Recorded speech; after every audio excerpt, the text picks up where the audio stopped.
ये कहानी छोटा भीम और उसकी जादुई शक्तियों की है। शीर्षक: छोटा भीम और जादुई तलवार। एक दिन ढोलकपुर में अचानक अजीब घटनाएं घटने लगीं। गांव के लोग डर से परेशान हो गए, क्योंकि गांव के आसपास के जंगल में एक जादुई राक्षस ने डेरा डाल लिया था। उस राक्षस की शक्ति इतनी बड़ी थी कि कोई भी उससे मुकाबला नहीं कर पा रहा था। राजा इंद्रवर्मा भी बहुत चिंतित थे और उन्होंने ढोलकपुर के सबसे बहादुर योद्धा छोटा भीम को बुलाया। भीम अपने दोस्तों चुटकी, राजू, जग्गू, कालिया, ढोलू भोलू के साथ उस राक्षस से लड़ने के लिए तैयार हुआ। वे जंगल की ओर बढ़े और रास्ते में उन्हें एक बूढ़ा साधु मिला।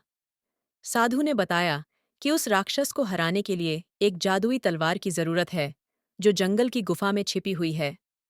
लेकिन उस तलवार को हासिल करना आसान नहीं है। तलवार तक पहुंचने के लिए कई कठिन परीक्षाएं पास करनी होंगी। भीम और उसके दोस्तों ने हिम्मत नहीं हारी और गुफा की ओर बढ़ गए। पहली परीक्षा थी एक विशालकाय अजगर से मुकाबला। भीम ने अपनी ताकत और चालाकी से अजगर को मात दी। दूसरी परीक्षा थी तेज बहाव वाली नदी को पार करना। भीम और चुटकी ने मिलकर एक नाव बनाई और सभी ने मिलकर नदी को पार कर लिया। आखिरकार वे गुफा के अंदर पहुंचे, जहां जादुई तलवार एक चमकती हुई शिला में फंसी हुई थी। तलवार को निकालने के लिए भीम ने अपनी सारी ताकत लगा दी और आखिरकार तलवार बाहर आ गई। जैसे ही तलवार बाहर आई, भीम को महसूस हुआ कि उसमें अद्भुत शक्तियां हैं। अब भीम और उसके दोस्तों ने उस राक्षस की गुफा की ओर रुख किया। राक्षस ने उन्हें देखकर हंसना शुरू कर दिया, लेकिन भीम ने जादुई तलवार से उसे चुनौती दी। तलवार की शक्ति से राक्षस को हराना आसान हो गया और वह राख में बदल गया। ढोलकपुर के लोग खुशियों से झूम उठे। राजा इंद्रवर्मा ने भीम और उसके दोस्तों की बहादुरी की तारीफ की और सभी को इनाम दिया।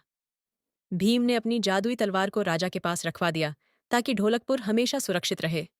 इस तरह छोटा भीम ने अपनी हिम्मत, बहादुरी और दोस्तों के साथ मिलकर एक बार फिर ढोलकपुर को बचा लिया। सीख: इस कहानी से हमें सीखने को मिलता है कि सच्ची हिम्मत और साथियों का सहयोग किसी भी मुसीबत से पार पाने में मदद करता है। Like and subscribe.